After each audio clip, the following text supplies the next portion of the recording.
Alright, let's get this story rolling. It all started in the sleepy, yet surprisingly dramatic, suburbs of Willow Creek Estates. I need to tell you about my Jeep. It's a 2010 Wrangler, a beast of a machine, sunshine yellow, and affectionately nicknamed Sunny. Sunny's been with me through thick and thin, from muddy camping trips to snowy mountain adventures. Sure, she might be a little loud, the engine has a certain growl, and maybe she takes up a generous amount of space in the driveway, but she's reliable and I love her. Now, Willow Creek Estates. That's a whole other story. Picture perfect lawns, houses that all look the same, and an HOA that enforces the rules with an iron fist. It was quiet. Too quiet. And then there was her. Every neighborhood has one, right? The self-appointed rule enforcer, the queen of complaints, well, you know. In this case, it was Patricia, but everyone just called her HOA Karen. Karen had a permanent scowl and a radar for even the smallest infraction. Willow Creek Estates was the kind of place where your grass couldn't be a millimeter too long, your holiday decorations had to be just so, and heaven forbid you parked your car facing the wrong direction. The HOA rules were thicker than a phone book, and Karen seemed to know every single one by heart. She patrolled the neighborhood like a hawk, clipboard in hand, ready to pounce on any minor violation. The houses themselves were all variations of beige and gray, perfectly manicured lawns stretching out front, and identical mailboxes standing like little soldiers. There was a community pool, a small park with a swing set that never seemed to be used, and a general sense of, well, boredom. It was the kind of place where excitement meant a new shade of beige for the siding. Honestly, I only moved there because it was close to my job and the rent was decent. I knew I was a bit of an outsider with my bright yellow Jeep and my slightly rebellious attitude, but I figured I could keep to myself and avoid any trouble. I was so wrong. Little did I know, my beloved Sunny would soon become the center of a neighborhood drama that would involve yelling, police sirens, and a whole lot of early morning aggravation. The first run-in with Karen was over my welcome mat. Seriously. It was a perfectly harmless, cheerful doormat that said, "Come back with a warrant." Apparently, it violated some obscure HOA rule about offensive or disruptive displays. Karen left a brightly colored notice on my door, citing the rule and demanding I remove the offending mat within 24 hours. I almost laughed. Almost. Instead, I took a picture of the notice and posted it online with the caption, "Living the dream in suburbia." It got a lot of likes. I did end up taking the mat down, not because I was intimidated, but because I didn't want to deal with the hassle. I replaced it with a plain, beige mat that blended in perfectly with the rest of the neighborhood's bland aesthetic. It felt like a small victory for Karen, but I knew this was just the beginning. The war had been declared, and it was only a matter of time before the next battle. I just didn't expect it to involve a 4 a.m. wake-up call and a desperate plea for driveway space. Now, let me be clear about something, I always park Sunny in my own driveway. Always. I'm not a monster. I understand the importance of not blocking sidewalks or fire hydrants or other people's access to their property. My driveway is plenty big enough for Sunny, even though she is a bit of a wide load. Sometimes, I might park a little closer to one side or the other, depending on how I pull in, but I always make sure there's plenty of room for people to walk by on the sidewalk. I even make sure not to block the view of the meticulously manicured rose bushes that my next-door neighbor, Mr. Henderson, is so proud of. So, there was absolutely no reason, none whatsoever, for Karen to be knocking on my door at 4 a.m., demanding I move my Jeep. It wasn't blocking anything. It wasn't causing a hazard. It was simply, there. Parked legally and responsibly in my own driveway. But, as I was about to discover, Karen logic doesn't always align with, well, logic. And that's where the real fun began. Or, you know, the real headache. So, picture this, it's 4 a.m. I'm dead asleep. I had a long day at work, dealing with spreadsheets and demanding clients. All I wanted was to get a solid 8 hours of sleep. The kind of sleep where you don't dream, where you just exist in a blissful, unconscious state. The alarm wasn't set to go off for another 3 hours. I was finally drifting into that really deep, restorative sleep when bang! Bang! Bang! Someone was pounding on my front door. Not a polite knock. A full-on, aggressive pounding. My heart leaped into my throat. Who in the world would be banging on my door at this ungodly hour? Was it an emergency? Was the house on fire? Had Sunny been stolen? The thought made me shudder. Groggily, I stumbled out of bed, fumbling for my glasses. I peered through the peephole, trying to make out who was creating such a ruckus. And that's when I saw her. Karen. Standing on my porch, arms crossed, looking like she was about to single-handedly declare war on my front door. This was not going to be good. Rubbing the sleep from my eyes, I reluctantly opened the door. "Karen," I mumbled, trying to keep the annoyance out of my voice. "What could possibly be so important that you're banging on my door at 4 in the morning?" Before I could even fully process the sight in front of me, she launched into a tirade. "It's about your Jeep," she practically shrieked, her voice tight with irritation. "My guests are here for my party, and they have nowhere to park. You need to move your vehicle immediately." Behind her, I could see several cars lining the street, their headlights illuminating the already bright porch. A group of people stood awkwardly by the cars, looking just as bewildered as I felt. They were dressed in cocktail attire, looking completely out of place at this hour. It was like a scene from a bizarre, sleep-deprived movie. "Your party?" I repeated, still trying to grasp the situation. "Karen, it's 4 in the morning. And why would your guests need to park in my driveway?" I couldn't even imagine what was coming next, but I knew it wouldn't be good. The sleepiness was quickly fading, replaced by a growing sense of dread and the distinct feeling that my peaceful night was officially over. "Well," Karen huffed, as if I were the one being unreasonable, "my guests are having trouble finding parking on the street, and your driveway is just sitting there, empty. It's the neighborly thing to do." I blinked, trying to process her twisted logic. "Karen," I said slowly, "it's my driveway. And it's not empty, my Jeep is parked there. Besides, it's 4 in the morning. Can't your guests just park down the street and walk?" "Don't be ridiculous," she snapped. "They're dressed up. They can't walk that far in their heels. And besides," she lowered her voice conspiratorially, "some of them are important people. They shouldn't have to park on the street." I stared at her, dumbfounded. The entitlement was radiating off her in waves. It was as if she genuinely believed that my property existed solely for her convenience. And the fact that she thought her important guests were somehow above the rules was just the icing on the cake. This was getting out of hand. "Karen," I said firmly, "I'm not moving my Jeep. It's my driveway, and I'm not going to inconvenience myself at 4 in the morning so your important guests can avoid a short walk. Now, if you'll excuse me, I'm going back to bed."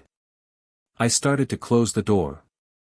But Karen wasn't about to let me off that easily. She wedged her foot in the doorway, preventing me from closing it.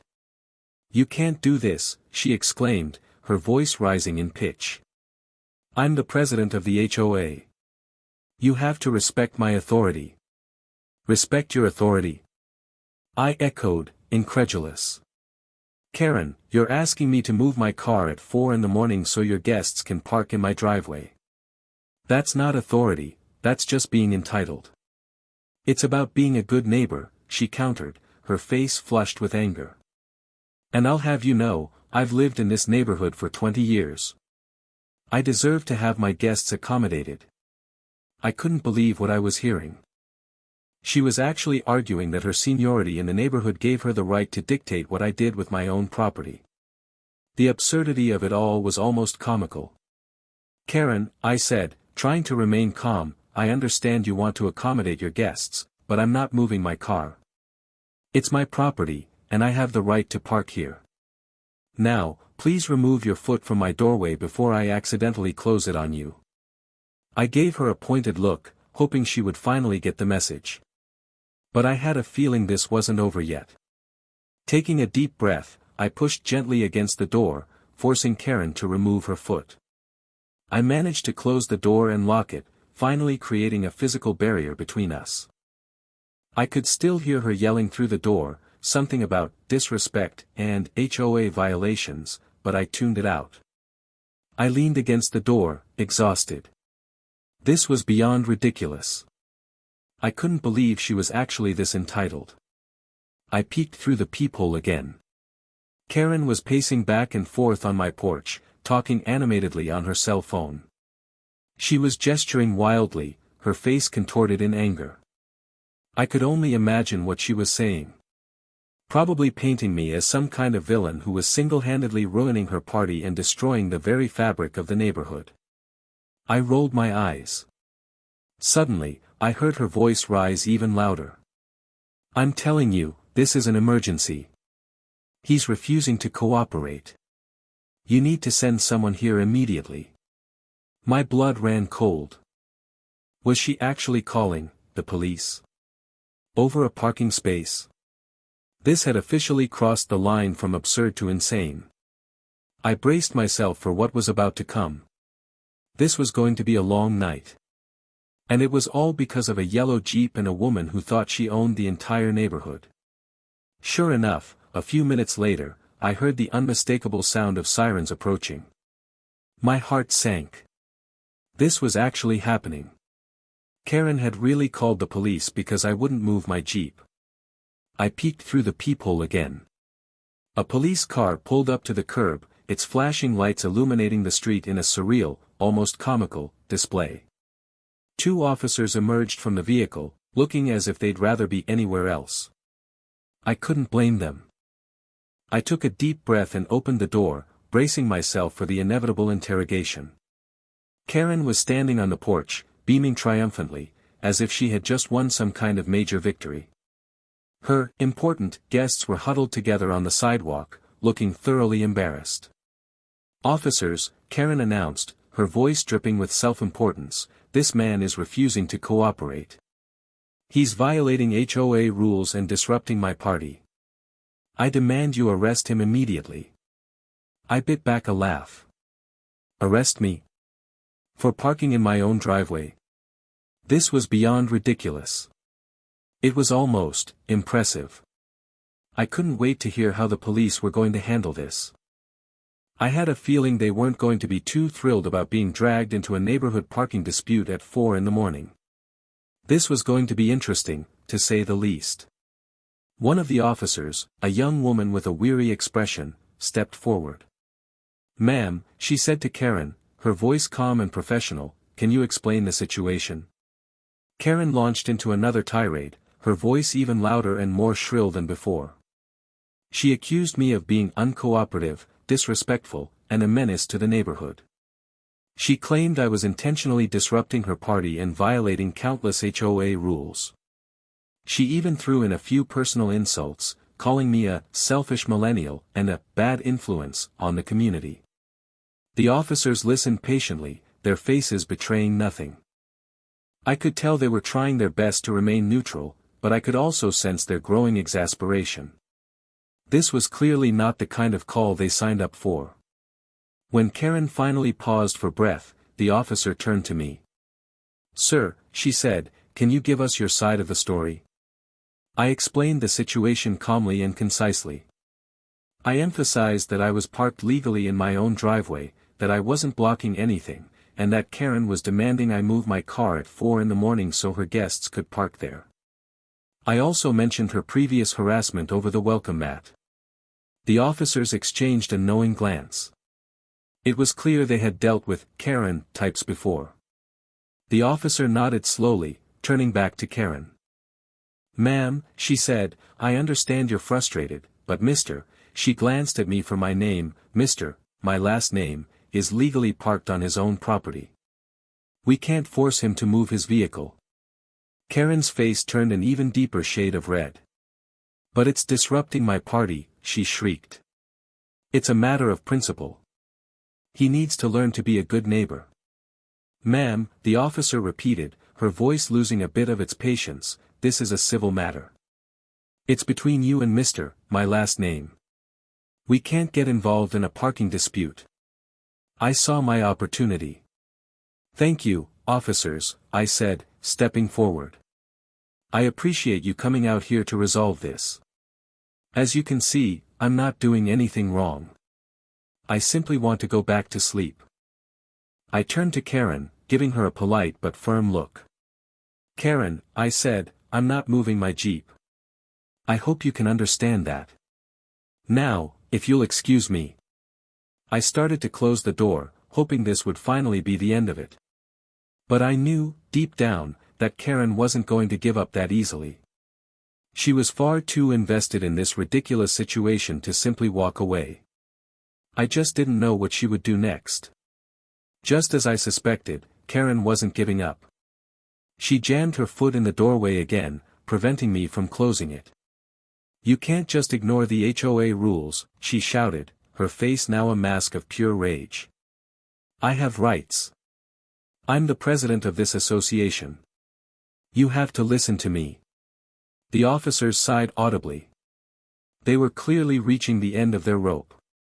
Ma'am, one of them said, blocking someone's door is against the law. Please remove your foot. Karen ignored him, continuing her tirade. He's violating parking regulations. He's being a nuisance. He's disrupting the peace. She rattled off a list of supposed infractions, none of which were actually true. I couldn't believe she was still going on. It was like she was determined to make this situation as dramatic and ridiculous as possible.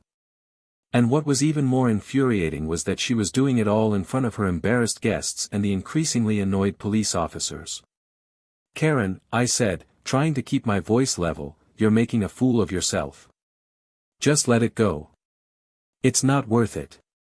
But she wasn't listening. She was too caught up in her own self-righteousness to see how absurd she was being. I knew I had to do something to end this madness, but I wasn't sure what. This was quickly spiraling out of control. With a surge of adrenaline, I pushed the door with all my might, forcing Karen to stumble backward. I slammed the door shut and locked it, finally creating a solid barrier between us. The police officers looked relieved, but also slightly amused. They had clearly seen enough. I could still hear Karen yelling through the door, her voice muffled but still audible. She was shouting about violations and consequences and how I would regret this. But I tuned her out. I was done arguing. I was done trying to reason with her. I was simply done. I leaned against the door, taking deep breaths, trying to calm my racing heart. The adrenaline was starting to wear off, leaving me feeling drained and exhausted. I just wanted this nightmare to be over. Through the peephole, I could see the police officers talking to Karen, trying to calm her down. She was gesturing wildly, her face still contorted in anger. I could tell they were trying to convince her to drop it, but she wasn't listening. She was too far gone. Finally, one of the officers pulled out his ticket book. I couldn't hear what he was saying, but I could see Karen's face fall. It seemed like the threat of a fine was finally getting through to her. Maybe, just maybe, this was finally coming to an end. But I wasn't holding my breath. The police officers eventually gave up trying to reason with Karen and simply handed her the ticket. She took it with a dramatic flourish, muttering something about fighting this all the way to the Supreme Court. They then turned and walked back to their car, shaking their heads. I watched them drive away, feeling a mixture of relief and disbelief. Had that really just happened? Was it all just a bizarre dream? But then I heard Karen's voice again, even louder than before. She was on her phone, and it was clear she was talking about me. He assaulted me, she shrieked into the phone. He pushed me. I could have been seriously injured. And the police did nothing. They're completely incompetent. I rolled my eyes. She was clearly exaggerating the situation to anyone who would listen.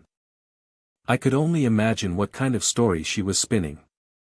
Probably something about me being a violent criminal who was terrorizing the neighborhood. I wondered who she was talking to. Maybe the mayor? The governor? The President of the United States? It wouldn't surprise me. Karen seemed to think she had connections everywhere. As I stood there listening to her rant, I realized that this wasn't over. Not by a long shot. Karen was clearly determined to make my life as miserable as possible. And I had a feeling she was just getting started. I braced myself for the next wave of craziness. What fresh hell was she going to unleash on me next? I had no idea, but I knew it wouldn't be pretty. I had barely finished that thought when I heard them. The unmistakable wail of sirens, growing louder and louder as they approached. My jaw dropped. She had actually done it. She had called the police again. I couldn't believe it. What was she hoping to achieve? Did she really think they were going to arrest me for parking in my own driveway? Was she completely delusional? I peeked through the peephole, my heart pounding in my chest. Another police car pulled up to the curb, its flashing lights adding to the already surreal scene. This time, there were 3 officers. They looked grim and determined, as if they were responding to a major crime. I groaned. This was getting out of hand. I couldn't believe Karen was actually wasting police resources on something so trivial. It was selfish, irresponsible, and frankly, insane. I knew I had to talk to them. I had to explain that Karen was completely out of control and that I was just trying to defend my right to park on my own property. But I also knew that dealing with Karen was like wrestling with a pig in mud. Sooner or later, you realize the pig is enjoying it. I took a deep breath, steeled my nerves, and prepared to face the music. This was going to be a long, long night. And it was all thanks to Karen and her obsession with parking spaces. Bang! Bang! Bang! The pounding on the door was even louder and more insistent this time. I sighed, running a hand through my hair. This was getting ridiculous. I opened the door to find 2 new police officers standing on my porch, their faces grim and unreadable. Karen was standing behind them, looking smug and triumphant. Her guests were still huddled on the sidewalk, looking even more miserable than before. "Sir," one of the officers said, his voice stern, "we received a report of an assault. A woman claims you pushed her." I groaned inwardly. Here we go again. Karen was clearly determined to milk this situation for all it was worth. "Officer," I said, trying to remain calm, "that's completely untrue. I never touched her. She's exaggerating the situation." "That's a lie." Karen shrieked, stepping forward. "He pushed me. I could have been seriously hurt." The officers exchanged a skeptical glance. They clearly weren't buying her story. But they had to investigate. "Sir," the officer said, "we need to ask you a few questions." I nodded, resigned. This was going to be a long and frustrating process. But I knew I had to cooperate. I had nothing to hide. And I was confident that the truth would eventually come out.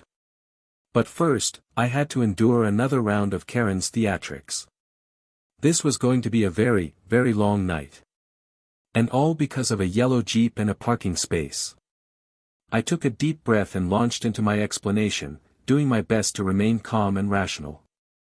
I explained the entire situation from the beginning, the initial request to move my Jeep, my refusal, Karen's increasingly agitated behavior, and the fact that I never laid a hand on her.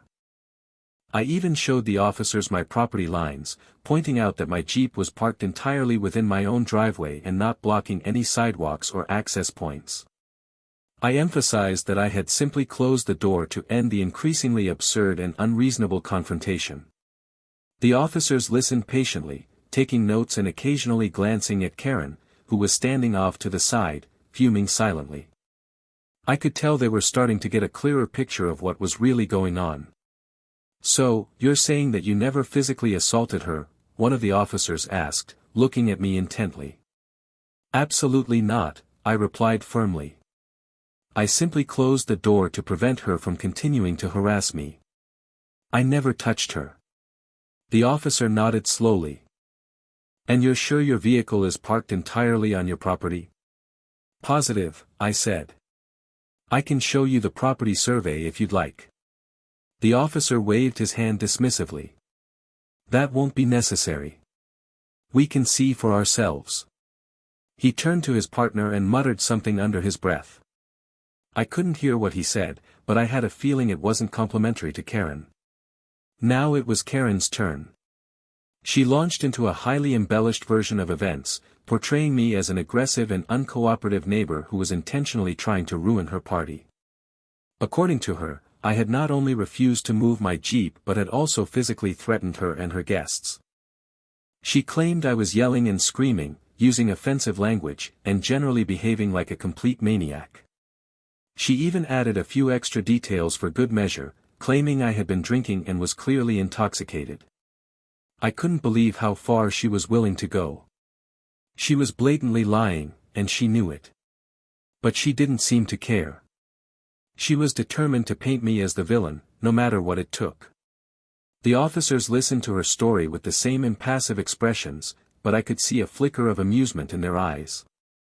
They had clearly dealt with people like Karen before, and they knew how to spot a liar.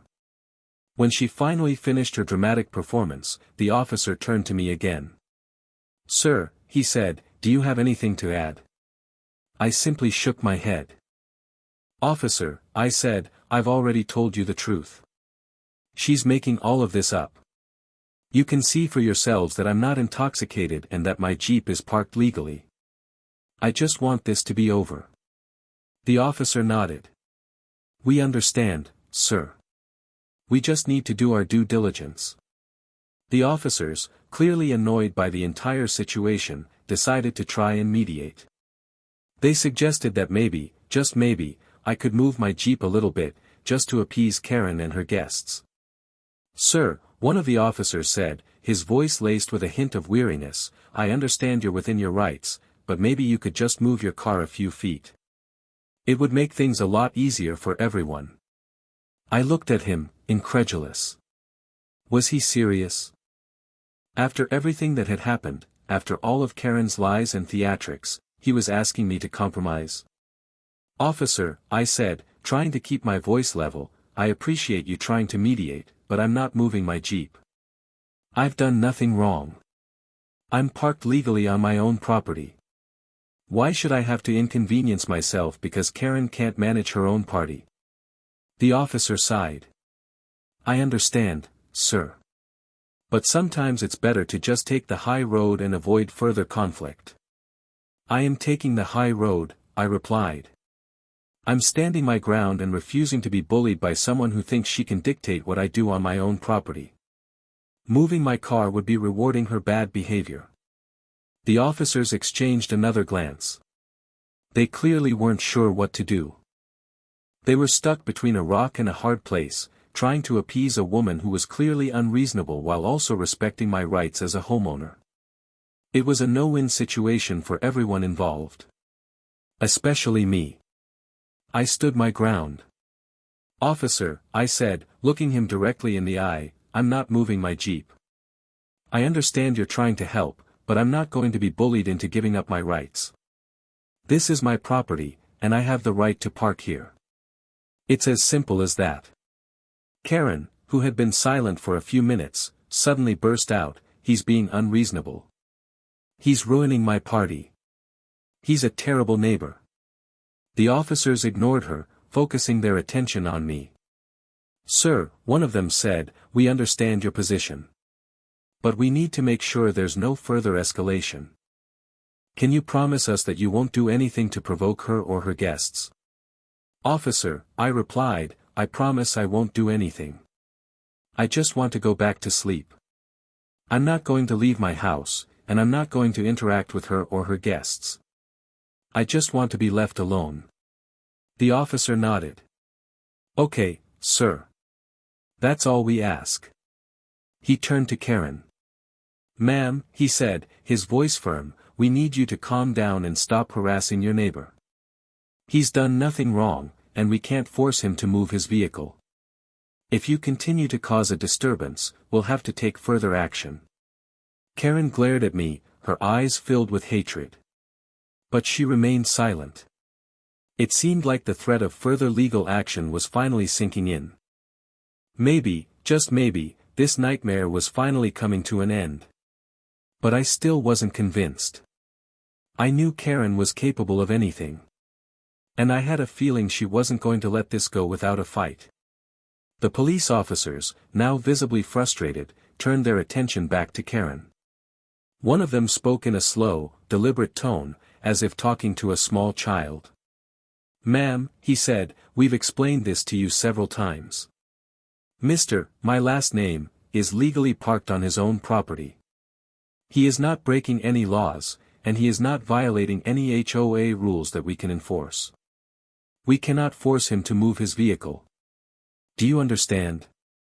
Karen stared at him, her face contorted in disbelief. "But it's not fair," she wailed. "My guests have nowhere to park. He's being selfish and inconsiderate." "Ma'am," the officer replied, his voice hardening, "fairness is not something we can legislate. Mr., my last name, has the right to park on his own property. It's as simple as that. If your guests are having trouble finding parking, that's your responsibility, not his." He paused, taking a deep breath. "Now, we're going to ask you one more time, are you going to calm down and let us leave, or are we going to have to take further action?" Karen remained silent, glaring at me with pure, unadulterated hatred. I could practically feel the daggers shooting out of her eyes. It was clear she wasn't happy with the situation, but she also knew she was out of options. The police had made it clear that they weren't going to help her, and she didn't want to risk getting arrested. For now, at least, she was defeated. But I knew this was just a temporary truce. The war was far from over. Unable to contain her anger any longer, Karen threw a full-blown tantrum. She stomped her foot, clenched her fists, and started yelling at the officers, accusing them of being incompetent, biased, and completely useless. "You're supposed to be protecting us," she shrieked. "You're supposed to be enforcing the law. You're letting this criminal get away with everything." The officers remained calm, but I could see their patience wearing thin. They had clearly had enough of Karen's histrionics. "Ma'am," one of them said, his voice firm, "we've explained the situation to you. We're not going to explain it again. We've done everything we can do here. If you continue to cause a disturbance, we will have to take further action." Karen ignored him, continuing her tirade. "You're just taking his side because he's young and handsome," she exclaimed, gesturing wildly in my direction. "You're completely blinded by his charms." I couldn't help but roll my eyes. This was getting more ridiculous by the minute. Karen was clearly grasping at straws, trying to find any way to justify her unreasonable behavior. The officers exchanged a weary glance. They had clearly reached their breaking point. It was time for them to take action. And I had a feeling Karen wasn't going to like what they had in mind. "Ma'am," one of the officers said, his voice now dangerously low, "we're going to ask you one more time to lower your voice and stop causing a disturbance. It's 4 o'clock in the morning, and you're waking up the entire neighborhood. If you don't quiet down, we're going to have to issue you a noise complaint." He paused, letting his words sink in. "And furthermore," he continued, "you've called us out here twice now on a completely frivolous matter. You're wasting our time and resources, which could be used to respond to real emergencies. If you call us out here again on a false report, we're going to have to charge you with Ms." As the police threatened Karen with further legal action, I glanced over at her guests. They looked absolutely mortified. They were huddled together on the sidewalk, their faces etched with embarrassment and discomfort. Some of them were avoiding eye contact, staring at the ground or looking off into the distance. Others were whispering to each other, their voices barely audible. They clearly wanted nothing to do with this ridiculous situation. I could only imagine what they were thinking. They had probably come to Karen's party expecting a fun and relaxing evening, not a 4 a.m. showdown with the police over a parking space. They must have been regretting their decision to attend. I almost felt sorry for them. They were innocent bystanders who had been caught in the crossfire of Karen's irrational behavior. They didn't deserve to be subjected to this craziness. But then again, they were Karen's guests. They were the ones who had enabled her behavior by attending her party. And they were the ones who were benefiting from her attempt to force me to move my car.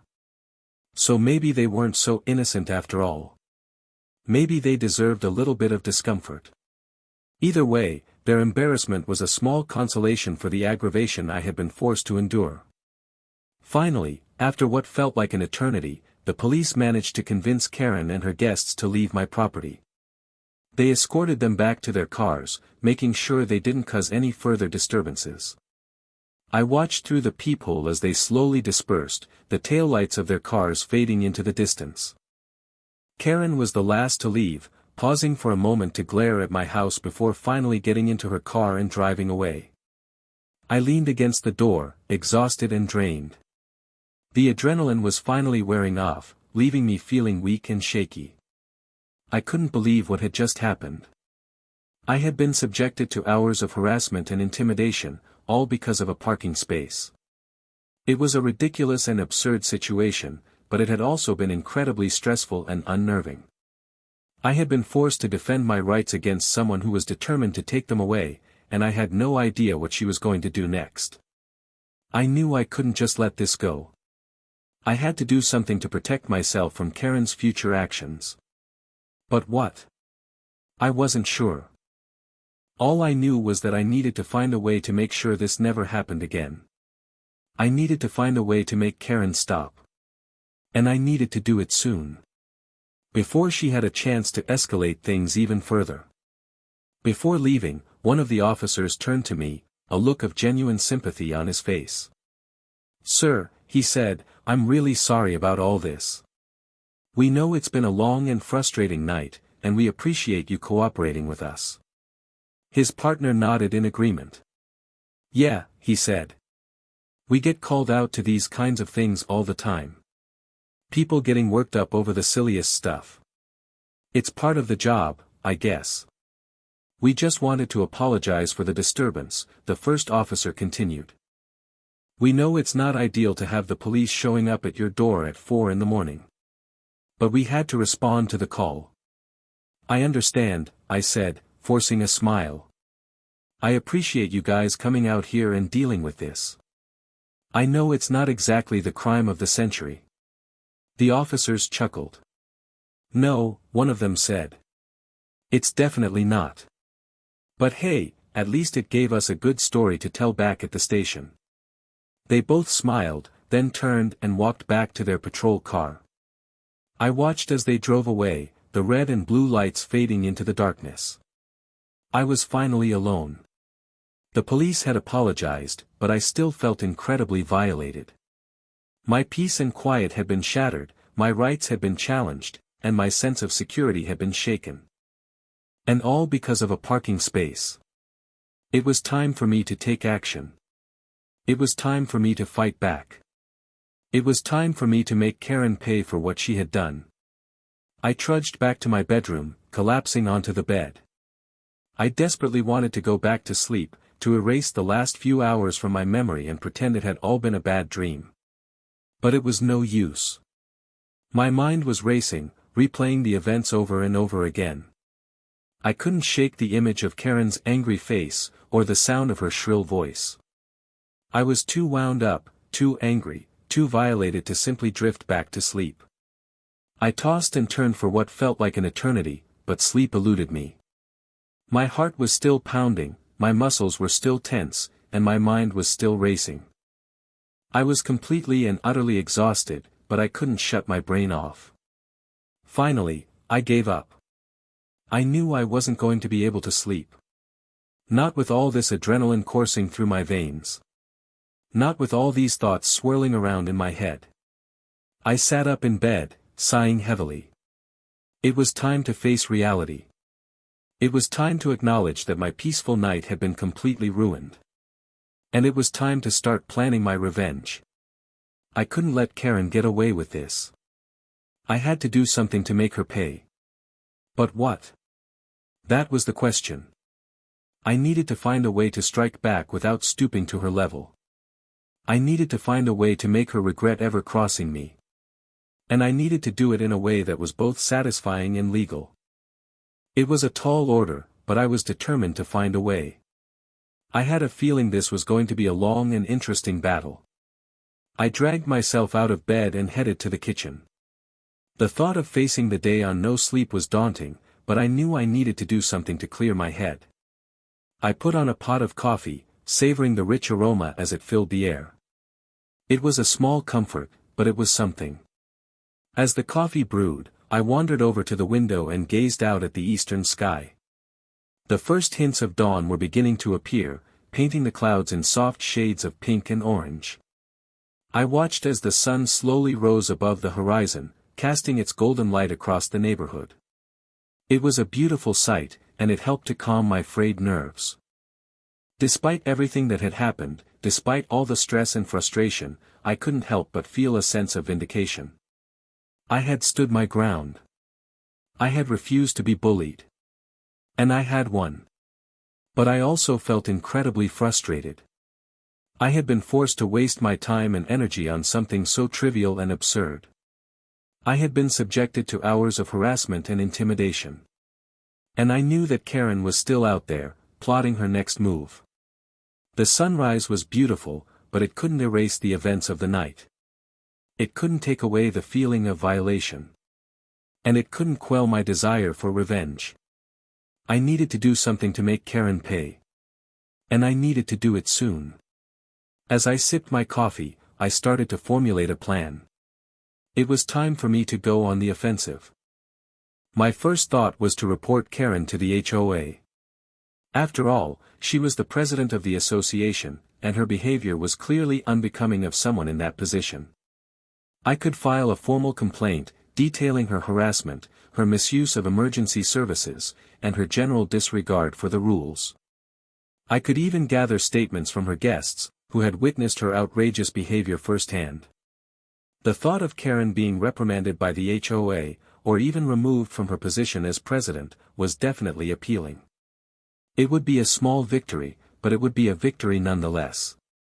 But then I hesitated. I knew that the HOA was notoriously slow and bureaucratic. It could take months, even years, for them to investigate the complaint and take action. And even if they did find Karen guilty, the punishment would probably be minimal. A slap on the wrist, at best. Besides, I wasn't sure I wanted to get involved in a long and drawn-out battle with the HOA. I had already had enough of their petty rules and regulations. I didn't want to spend my time fighting them as well. So, reporting Karen to the HOA was an option, but it wasn't the ideal one. I needed something more immediate, more impactful, and more satisfying. I needed a plan that would really make her regret ever messing with me. And I needed to come up with it fast. The sun was fully up now, and I had a feeling Karen would be out and about soon, looking for her next victim. The next thing that came to mind was security cameras. I needed to document any future incidents. I needed to have proof of Karen's harassment in case she tried to escalate things further. I could install cameras on my porch, pointing towards the street in my driveway. That way, I would have a clear record of everything that happened on my property. It would be a deterrent to Karen, knowing that she was being watched. And it would provide me with valuable evidence if I ever needed to take legal action. The thought of having security cameras made me feel a little bit safer. It was like having an extra set of eyes, watching out for me when I couldn't watch out for myself. I started researching security camera systems online, looking for something that was both reliable and affordable. I wanted something that was easy to install and use, and that would provide clear, high-quality video. As I was browsing through the various options, I started to feel a sense of excitement. This was a proactive step. This was something I could do to protect myself and my property. This was a way to fight back against Karen's harassment. I knew that installing security cameras wouldn't solve all my problems. But it was a start. It was a way to send a message to Karen that I wasn't going to be intimidated. And it was a way to ensure that her future actions would be documented and held accountable. It was a good first step. Now, what was next? As I continued to sip my coffee, I couldn't help but reflect on the sheer absurdity of the situation. Here I was, a grown adult, embroiled in a petty feud with a neighbor over a parking space. It was something that seemed more fitting for a sitcom than real life.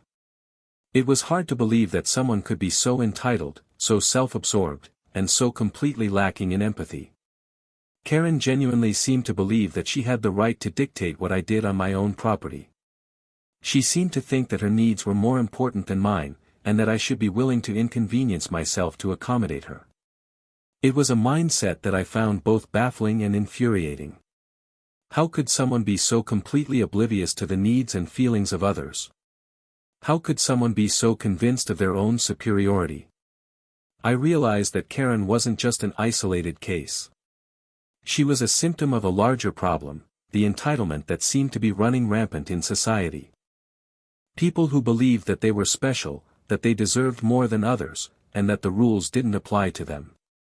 It was a dangerous mindset, and it was one that I was determined to fight against. I wasn't going to let Karen, or anyone else, bully me into giving up my rights. I was going to stand my ground and defend what was mine. And I was going to do it with a smile on my face and a healthy dose of sarcasm. Because sometimes, the best way to fight absurdity is with absurdity. It was time to embrace the crazy and turn the tables on Karen. But how? I decided to share my story online. I needed to vent. I needed to get it off my chest. And I needed to know that I wasn't alone in dealing with this kind of craziness. I posted a detailed account of the events on social media, carefully omitting any identifying information to protect my privacy. I described Karen's harassment, the police involvement, and the sheer absurdity of the situation. I even included a few pictures of my Jeep, Sunny, parked innocently in my driveway. I wasn't sure what to expect. Maybe a few sympathetic comments from friends and family. Maybe a few eye rolls from people who thought I was overreacting. But what happened next was completely unexpected. My post went viral. People started sharing it, commenting on it, and tagging their friends. It seemed like everyone had a Karen story to tell. Everyone had experienced the entitlement and the absurdity of dealing with unreasonable neighbors and overbearing HOAs. I was flooded with messages of support and validation. People were telling me that I was right to stand my ground, that Karen was completely out of line, and that they had experienced similar situations themselves. It was incredibly validating to know that I wasn't alone. It was comforting to know that other people understood what I was going through. And it was empowering to know that I had a community of support behind me. This was becoming bigger than just me and Karen. This was becoming a movement. A movement against entitlement, against harassment, and against the tyranny of unreasonable neighbors. And I was ready to lead the charge. The comments section of my post became a haven for Karen victims. People from all walks of life were sharing their own stories of dealing with entitled neighbors, overbearing HOAs, and unreasonable demands. There were tales of arguments over lawn ornaments, disputes about fence heights, and complaints about the color of someone's mailbox. It was a veritable encyclopedia of suburban madness. Some people shared humorous anecdotes, laughing off their experiences with Karens. Others recounted more serious incidents, detailing harassment, intimidation, and even legal battles. I read every single comment, feeling a sense of connection and solidarity with these fellow sufferers. It was comforting to know that I wasn't alone in dealing with this kind of craziness. And it was empowering to see so many people standing up for their rights and refusing to be bullied. I realized that this was more than just a venting session. This was a community. A community of people who had been wronged, who had been harassed, and who were determined to fight back. And I was the accidental leader of this community. I had inadvertently become the voice of the voiceless, the champion of the downtrodden, and the nemesis of Karens everywhere. It was a responsibility that I wasn't sure I was ready for, but it was one that I was willing to embrace. I had a feeling this was going to be a wild ride. And I was ready to buckle up and enjoy the show. But first, I needed to come up with a plan to deal with my own Karen. And I needed to do it soon. I felt a profound sense of community and solidarity with the people who had shared their stories online. We were all in this together, fighting against the same forces of entitlement and unreasonableness. It was like we were all members of a secret club, a club for people who had been wronged by Karens. We understood each other's pain, we validated each other's experiences, and we supported each other in our fight for justice. I spent hours reading through the comments, offering words of encouragement and advice.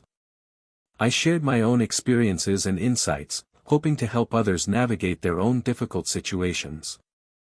I realized that this wasn't just about me and Karen anymore. This was about all of us.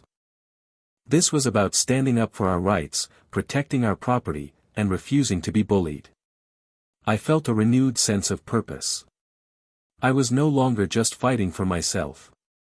I was fighting for all the Karen victims out there. I was fighting for a world where people were treated with respect and kindness, regardless of their age, their background, or the color of their mailbox. It was a lofty goal, but I was determined to pursue it. And I knew that I wasn't alone.